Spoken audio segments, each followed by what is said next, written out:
ನನ್ನನ್ನು ಅಲ್ಲಾಡಿಸೋರು ಯಾರು ಇಲ್ಲ ಅಂತೇಳಿ. ಎಸ್, ಅವರನ್ನು ಅಲ್ಲಾಡಿಸೋರು ಯಾರು ಇರೋದಿಲ್ಲ. ಈವನ್ ಮುಖ್ಯಮಂತ್ರಿ ಪಟ್ಟದಿಂದಲೂ ಕೂಡ ಮತ್ತು ಅವರಿಗೆ ಹೈಕಮಾಂಡಲ್ಲಿ ಸಿಗಬೇಕಾದಂತಹ ಮಹತ್ವ ಕೂಡ. ಹಾಗೆಯೇ ಡಿ ಕೆ ಶಿವಕುಮಾರ್ ಅವ್ರಿಗೂ ಕೂಡ ಭಾಳ ಮಹತ್ವದ ಯಾವುದಪ್ಪ ಅಂತಂದರೆ ಬೆಂಗಳೂರು ಗ್ರಾಮಾಂತರ ಜೊತೆಗೆ ಇನ್ನೂ ಅನೇಕ ಕ್ಷೇತ್ರಗಳನ್ನು ಗೆಲ್ಲಿಸಿಕೊಡುವಂಥ ಚಾಲೆಂಜ್. ಬನ್ನಿ, ವಿನೋದ್ ನಮ್ಮೊಂದಿಗೆ ಇದ್ದಾರಾ? ವಿನೋದ್ ಅವರನ್ನು ಸಂಪರ್ಕಿಸುವಂಥ ಪ್ರಯತ್ನ ಮಾಡ್ತೀವಿ. ನಮ್ಮ ರಿಪೋರ್ಟರ್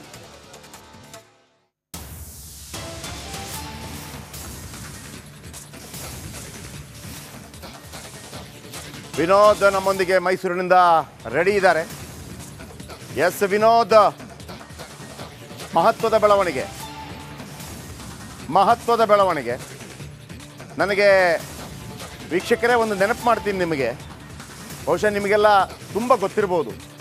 ಅಂಬರೀಷ್ ಅವರ ಒಂದು ಡೈಲಾಗ್ ಭಾಳ ಫೇಮಸ್ ಆಗಿರೋ ಡೈಲಾಗ್ ಇದೆ, ನೋ ವೇ, ಚಾನ್ಸೇ ಇಲ್ಲ. ನಿಮ್ಗೆ ನೆನಪಿರ್ಬೋದು. ಸೇಮ್ ಅದೇ ಶ್ರೀನಿವಾಸ್ ಪ್ರಸಾದ್ ಮತ್ತು ಅಂಬರೀಷ್ ಇಬ್ಬರೂ ಕೂಡ ಮುನಿಸ್ಕೊಂಡಿರ್ತಾರೆ. ಅವತ್ತಿನ ದಿನ ಇದೇ ಸಿದ್ದರಾಮಯ್ಯ, ಇದೇ ಕೆ ಜೆ ಜಾರ್ಜ್, ಇದೇ ಎಂ ಬಿ ಪಾಟೀಲ್ರು ಅಂಬರೀಷ್ ಅವರ ಮನೆಗೆ ಹೋಗಿ ಸಮಾಧಾನ ಮಾಡಿ ಬಂದಿರ್ತಾರೆ ಕೋಪಗೊಂಡವರನ್ನು. ಆದರೆ ಶ್ರೀನಿವಾಸ್ ಪ್ರಸಾದ್ ಅಷ್ಟರಲ್ಲಾಗಲೇ ಬಿ ಜೆ ಪಿಗೆ ಹೋಗಿರ್ತಾರೆ. ಅವರನ್ನು ಸಮಾಧಾನ ಪಡಿಸೋ ಕೆಲಸ ಆಗಿರಲಿಲ್ಲ, ಇವತ್ತಾಗಿದೆ. ಅವತ್ತು ಅಂಬರೀಷ್ ಮನೆ ಮುಂದಿನ ಡೈಲಾಗ್ ಇದೆಯಲ್ಲ, ಅದಕ್ಕೂ ಇದಕ್ಕೊಂದು ಸಂಬಂಧ ಇದೆ. ಯಾಕಂದರೆ ಇಬ್ಬರು ಕೂಡ ತಮ್ಮನ್ನು ಸಚಿವ ಸ್ಥಾನದಿಂದ ಕಿತ್ತಾಕಿದ್ರು ಅಂಥೇಳಿ ಕೋಪಗೊಂಡು, ಅಂದರೆ ಹೇಳದೆ ಕೇಳದೆ ಕಿತ್ತಾಕಿದ್ರು ಅಂಥೇಳಿ ಅವತ್ತು ಸಮಾಧಾನ ಮಾಡಲಿಕ್ಕೆ ಇಡೀ ಟೀಮ್ ಹೋಗಿತ್ತು. ಓಕೆ, ಇವತ್ತು ಮತ್ತೆ ಸಮಾಧಾನ ಮಾಡಕ್ಕೆ ಹೋಗಿದ್ದಾರೆ. ವಿನೋದ್ಗೆ ಇಡೀ ಸ್ಟೋರಿ ಗೊತ್ತಿರ್ಬೋದು. ವಿನೋದ್, ಏನಾಗ್ತಾ ಇದೆ? ಯಾಕೆ ಶ್ರೀನಿವಾಸ್ ಪ್ರಸಾದ್ ಇಷ್ಟೊಂದು ಇಂಪಾರ್ಟೆಂಟ್ ಆಗ್ತಾ ಇದ್ದಾರೆ? ಕೇವಲ ಚಾಮರಾಜನಗರಕ್ಕೆ ಮಾತ್ರ ಸೀಮಿತವಾಗಿನ ಮೈಸೂರಿಗೂ ಇಂಪಾರ್ಟೆಂಟಾ, ದಲಿತ ಸಮಾಜದ ವೋಟ್ಗೂ ಇಂಪಾರ್ಟೆಂಟಾ, ಹೇಗೆ ಇದು?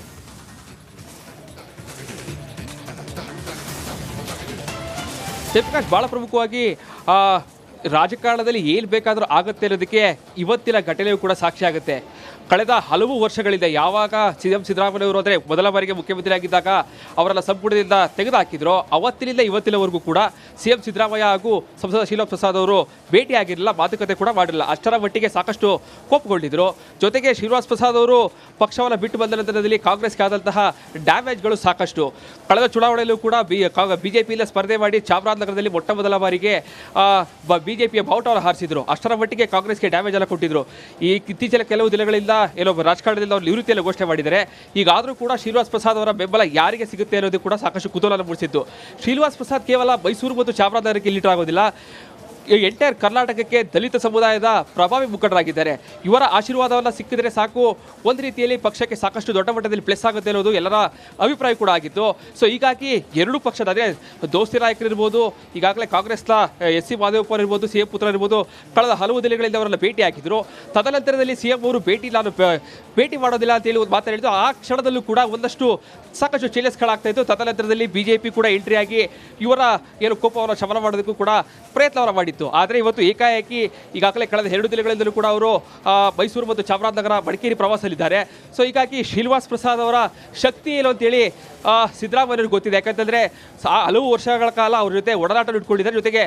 ಜೊತೆಯಲ್ಲಿ ರಾಜಕಾರಣ ಮಾಡಿದಂಥವರು. ಸಿದ್ದರಾಮಯ್ಯವರು ಮುಖ್ಯಮಂತ್ರಿ ಆಗೋ ಸಂದರ್ಭದಲ್ಲೂ ಕೂಡ ಶ್ರೀನಿವಾಸ್ ಪ್ರಸಾದ್ ಅವರ ಪಾತ್ರ ಎಷ್ಟರ ಮಟ್ಟಿಗೆ ಇತ್ತು ಅನ್ನೋದು ಸಿದ್ದರಾಮಯ್ಯವ್ರಿಗೆ ಗೊತ್ತಿದೆ. ಸೊ ಹೀಗಾಗಿಯೇ ಅವರ ಬೆಂಬಲವನ್ನು ಪಡೆದುಕೊಳ್ಳೇಬೇಕು ಅಂತೇಳಿ ಇವತ್ತು ಏಕಾಏಕಿ ಬೆಳಿಗ್ಗೆ ಅವರ ಮನೆಗೆ ಬಂದಿದ್ದಾರೆ. ಈಗಾಗಲೇ ಹಲವು ಅಂದರೆ ಈಗಾಗಲೇ ಸುಮಾರು ಒಂದು 15 ನಿಮಿಷಗಳಿಂದಲೂ ಕೂಡ ಪ್ರತ್ಯೇಕವಾಗಿ ಮಾತುಕತೆಯನ್ನು ಮಾಡ್ತಾ ಇದ್ದಾರೆ.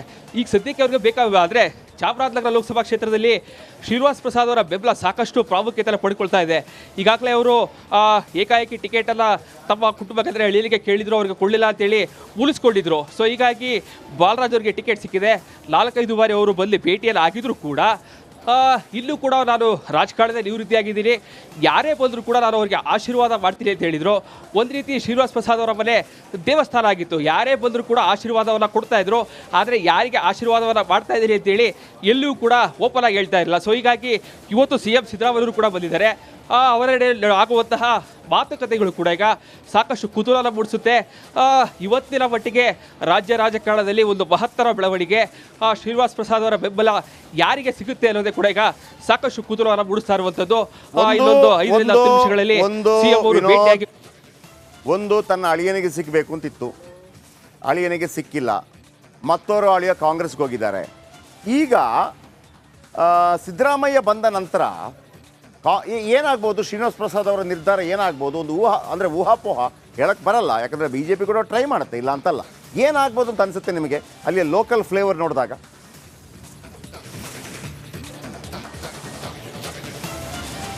ಸದ್ಯಕ್ಕಂತೂ ಶ್ರೀನಿವಾಸ್ ಪ್ರಸಾದ್ ಅವರ ಬೆಂಬಲ ಯಾರಿಗೆ ಸಿಗುತ್ತೆ ಅನ್ನೋದು ಯಕ್ಷ ಪ್ರಶ್ನೆ ಕಾಡ್ತಾ ಇದೆ. ಯಾಕಂತಂದ್ರೆ ಈಗಾಗಲೇ ಅವರ ಅಂದರೆ ಈಗಾಗಲೇ ನಂಜನಗೂಡಿನ ಮಾಜಿ ಶಾಸಕರು ಬಿಜೆಪಿಯಲ್ಲಿದ್ದಾರೆ. ಅವರು ಮತ್ತೊಬ್ಬ ಅಳಿಯ ಚಾಮರಾಜನಗರಕ್ಕೆ ಟಿಕೆಟ್ ಎಲ್ಲ ಕೇಳಿದ್ರು, ಅವ್ರಿಗೆ ಟಿಕೆಟ್ ಮಿಸ್ ಆಗಿದೆ. ಸೊ ಹೀಗಾಗಿ ಎಲ್ಲೋ ಒಂದು ಕಡೆ ಅವರು ಕೂಡ ಕಾಂಗ್ರೆಸ್ಗೆ ಸೇರ್ತಾರೆ ಅನ್ನೋ ಮಾತುಗಳಿತ್ತು. ಎಲ್ಲೋ ಒಂದು ಕಡೆ ರಾಧಾ ಮೋಹನ್ ದಾಸ್ ಅಗರ್ವಾಲ್ ಅವರು ಕೂಡ ಈ ಒಂದು ಸಮರ ಮಾಡೋದಲ್ಲಿ ಯಶಸ್ವಿ ಕೂಡ ಆಗಿದ್ರು. ಸೊ ಹೀಗಾಗಿ ಮುಂದಿನ ದಿನಗಳಾದರೆ ಈಗಾಗಲೇ ಭೇಟಿ ಕೂಡ ಆಗಿದ್ದಾರೆ.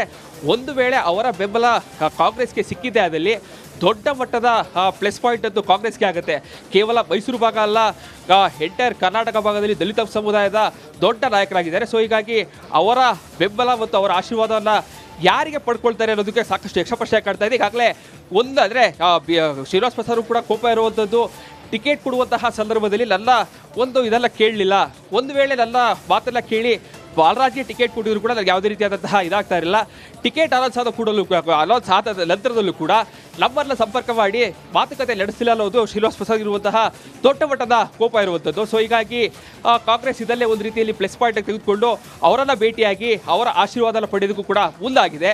ಈಗಾಗಲೇ ಬಿಜೆಪಿಯ ಚುನಾವಣಾ ಉಸ್ತುವಾರಿ ರಾಧಾ ಮೋಹನ್ ದಾಸ್ ಅಗರ್ವಾಲ್ ಅವರು ಕೂಡ ಇವರನ್ನ ಭೇಟಿ ಅಂದರೆ ಫೋನ್ ದೂರವಾಣಿ ಮೂಲಕ ಮಾತುಕತೆ ಮಾಡಿ ಅವರ ಅಳಿಯಂದರಿಗೆ ಉತ್ತಮವಾದಂತಹ ಭವಿಷ್ಯನ ಕೊಡ್ತೀವಿ ಬಿಜೆಪಿಯಲ್ಲಿ, ನೀವು ಯಾವುದೇ ಕಾರಣಕ್ಕೂ ಕೂಡ ಕಾಂಗ್ರೆಸ್ಗೆ ಬೆಂಬಲ ಕೊಡಬೇಡಿ ಅಂತೇಳಿ ಮಾತುಕತೆ ಕೂಡ ನಡೆಸಿರುವಂಥದ್ದು. ಇವತ್ತು CM ಅವರು ಬಂದಿರೋ ಕಾರಣಕ್ಕಾಗಿ ದೊಡ್ಡ ಮಟ್ಟದ ಬೆಳವಣಿಗೆ ಕೂಡ ಮೈಸೂರಲ್ಲಿ ಆಗ್ತಾ ಇದೆ.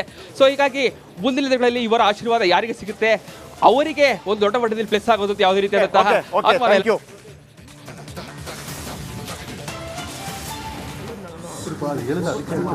ನೀವು ಒಳ್ಳೆ ಇಲ್ಲ ನಿಮಗೆ ಒಂದು ಫೋಟೋ ಕೆಳಗಡೆ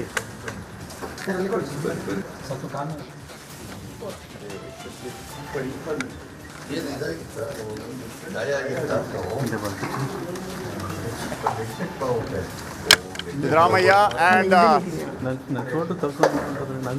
ಶ್ರೀನಿವಾಸ್ ಪ್ರಸಾದ್ ಈಗ ಚಾಮರಾಜನಗರದ ಹಾಲಿ ಸಂಸದರು, ಅಂದರೆ ಮುಗಿದೋಗಿದೆ. ಯಾವಾಗ ಘೋಷಣೆ ಆಗುತ್ತೆ ಅದು ಮಾಜಿ ಆಗಿಬಿಡ್ತಾರೆ. ಯಾವಾಗ ಚುನಾವಣೆ ಘೋಷಣೆ ಆಗುತ್ತೆ ಅಂತಂದರೆ ಈವನ್ ಮಾಜಿಗಳಾದಂಗೆ. ಆದರೆ ಭಾಳ ಮಹತ್ವ ಪಡ್ಕೊಂಡಿರುವಂಥದ್ದು ಇವರ ಅಳಿಯನಿಗಾಗಿ ಟಿಕೆಟ್ಗಾಗಿ ಬಯಸಿದ್ರು, ಅಳಿಯನಿಗೆ ಟಿಕೆಟ್ ಸಿಗಲಿಲ್ಲ. ಹಾಗಾಗಿ ಅವರ ನಿರ್ಧಾರ ಏನಾಗಿರುತ್ತೆ? ದಲಿತ ಸಮುದಾಯದ ದೊಡ್ಡ ನಾಯಕ ಮಾತ್ರವಲ್ಲ, ಏನು ಅಹಿಂದ ನಾಯಕ ಅಂಥೇಳಿ ಸಿದ್ದರಾಮಯ್ಯನವರು ಹೇಳ್ತಾರೆ, ಆ ಅಹಿಂದ ವರ್ಕೌಟ್ ಆಗಬೇಕು ಅಂತಂದರೆ ಹಿಂದುಳಿದ ವರ್ಗಗಳ ನಾಯಕ ಜೊತೆಗೆ ದಲಿತ ವರ್ಗದ ನಾಯಕ, ಅಲ್ಪಸಂಖ್ಯಾತ ನಾಯಕ ಎಲ್ಲರೂ ಸೇರಿದರೆ ಮಾತ್ರ ಅಲ್ಲದೊಂದು ವರ್ಕೌಟ್ ಆಗತ್ತೆ. ಒಕ್ಕಲಿಗ ವೋಟ್ ಬ್ಯಾಂಕ್ಗೆ DK ಶಿವಕುಮಾರ್ ಇದ್ದಾರೆ. ಲಿಂಗಾಯತ ವೋಟ್ ಬ್ಯಾಂಕ್ ಎಷ್ಟೆಲ್ಲ ಆಗುತ್ತೋ ಅಲ್ಲಿ ಸುತ್ತೂರು ಮಠದ ಮುಖಾಂತರ ಸಿದ್ದರಾಮಯ್ಯನವರು ಕೂಡ ಸಂಪರ್ಕದಲ್ಲಿದ್ದಾರೆ, MB ಪಾಟೀಲ್ ಅವರು ಕೂಡ. ಈ ಅಹಿಂದ ಮತ ಇದೆಯಲ್ಲ, ಅಹಿಂದ ಮತ ಯಾವತ್ತೂ ಕೂಡ ಕಾಂಗ್ರೆಸ್ನ ಏನಂತೀವಿ ಕೋರ್ ವೋಟ್. ಆ ಅಹಿಂದ ಮತದ ದೊಡ್ಡ ನಾಯಕನೇ ಸಿದ್ದರಾಮಯ್ಯ. ಆದರೆ ಕೆಲವು ಪ್ರಮುಖ ನಾಯಕರನ್ನ ಬಿಟ್ಟರೆ ಅದು ಆಗೋದಿಲ್ಲ. ಅದು ಕೂಡ ಶ್ರೀನಿವಾಸ್ ಪ್ರಸಾದ್ ಅಂತ ನಾಯಕರು. ಹೌದು, ಇವರಿಬ್ಬರ ನಡುವೆ ಜಗಳ ಇತ್ತು. ನಾನು ಹೇಳಿದೆ 2013-18 ಅವಧಿಯಲ್ಲಿ ಮಂತ್ರಿ ಆಗಿರ್ತಾರೆ ಇವರು. ಮಂತ್ರಿಗಿರಿಯಿಂದ ಇವರನ್ನು ಕಂದಾಯ ಮಂತ್ರಿ ಆಗಿರ್ತಾರೆ ಇವರನ್ನು, ಮತ್ತು ಅಂಬರೀಷ್ ಅವರನ್ನು ವಸತಿ ಸಚಿವರಾಗಿರ್ತಾರೆ, ಬಿಟ್ಬಿಡ್ತಾರೆ. ನನ್ನ ಹತ್ರ ಒಂದು ಮಾತು ಹೇಳಿಲ್ಲ ಅನ್ನೋದೇ ಕೋಪಕ್ಕೆ ಕಾರಣ. ಹಾಗಂತ ಶ್ರೀನಿವಾಸ್ ಪ್ರಸಾದ್ ಅವರೇನು ಅಧಿಕಾರಕ್ಕಾಗಿ ಅಂಟಿ ಕೂರುವಂಥ ಜಾಯಮಾನ ಅಲ್ಲ. ಆದರೆ ಅಲ್ಲಿ ಪ್ರತಿಷ್ಠೆ ಪ್ರಶ್ನೆ ಆಗುತ್ತೆ. ಏನು ನನ್ನ ಒಂದು ಮಾತು ಕೇಳಿಲ್ಲ? ಇವರು ಎಚ್ ವಿಶ್ವನಾಥ್ ಕೂಡ ಜೊತೆಗಿದ್ದರು. ಆಮೇಲೆ ಬೇರೆ ಬೇರೆ ಕಾರಣಗಳಿಗಾಗಿ ಹೊರಟೋದ್ರು. ಅನಾರೋಗ್ಯ ಸ್ವಲ್ಪ ಆರೋಗ್ಯ ಸರಿ ಇಲ್ಲ ಈಗ ಶ್ರೀನಿವಾಸ್ ಪ್ರಸಾದ್ ಅವ್ರದ್ದು. ಮೊದಲ ಥರ ವಾಗ್ಝರಿಗಳಿಲ್ಲ.